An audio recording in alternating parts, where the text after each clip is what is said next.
BNP chairperson Begum Khaleda জিয়ার মৃত্যুতে আবেগঘন ফেসবুক পোস্ট দিয়েছেন তার ছেলে ও বিএনপির ভারপ্রাপ্ত চেয়ারম্যান তারেক রহমান। ফেসবুকে দেওয়া এক দীর্ঘ পোস্টে তিনি মায়ের প্রতি গভীর শ্রদ্ধা ও ভালোবাসা জানিয়ে তার রাজনৈতিক ও পারিবারিক জীবনের নানা দিক তুলে ধরেন। পোস্টে তারেক রহমান লেখেন, আমার মা বিএনপি চেয়ারপারসন বেগম খালেদা জিয়া সর্বশক্তিমান আল্লাহর ডাকে সাড়া দিয়ে আজ আমাদের ছেড়ে চলে গেছেন। তিনি শুধু একজন রাজনৈতিক নেত্রী নন, বরং অনেকের কাছে তিনি ছিলেন দেশনেত্রী, আপসহীন নেত্রী, গণতন্ত্রের মা ও বাংলাদেশের মা। দেশের গণতান্ত্রিক আন্দোলনে তার ভূমিকার কথা স্মরণ করে তিনি বলেন, এমন একজন পথ প্রদর্শককে হারিয়ে আজ দেশ গভীরভাবে শোকাহত।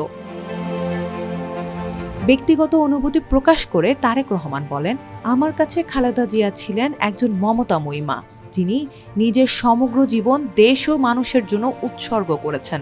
আজীবন লড়েছেন স্বৈরাচার, ফ্যাসিবাদ ও আধিপত্যবাদের বিরুদ্ধে। নেতৃত্ব দিয়েছেন স্বাধীনতা, সার্বভৌমত্ব ও গণতন্ত্র প্রতিষ্ঠার সংগ্রামে।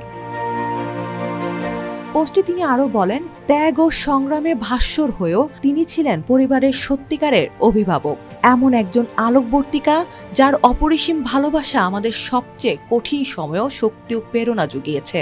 তিনি বারবার গ্রেপ্তার হয়েছেন, চিকিৎসা থেকে বঞ্চিত হয়েছেন, সর্বোচ্চ নিপীড়নের শিকার হয়েছেন। তবুও যন্ত্রণা, একাকিত্ব ও অনিশ্চয়তার মধ্যে থেকেও তিনি অদম্য সাহস, সহানুভূতি ও দেশপ্রেম সঞ্চার করেছিলেন পরিবারের প্রতিটি সদস্যের মাঝে।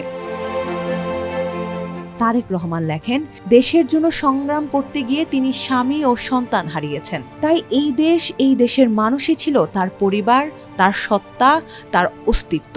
তিনি রেখে গেছেন জনসেবা, ত্যাগ ও সংগ্রামের এক অবিস্মরণীয় ইতিহাস, যা বাংলাদেশের গণতান্ত্রিক পরিক্রমায় চিরস্মরণীয় হয়ে থাকবে। ফেসবুক পোস্টের শেষে তারেক রহমান তার মায়ের আত্মার মাগফিরাত কামনা করে সবার কাছে দোয়া চান। একই সঙ্গে বেগম খালেদা জিয়ার প্রতি দেশবাসী ও বিশ্ববাসীর আবেগ, ভালোবাসা ও শ্রদ্ধার জন্য পরিবারের পক্ষ থেকে কৃতজ্ঞতা জানান।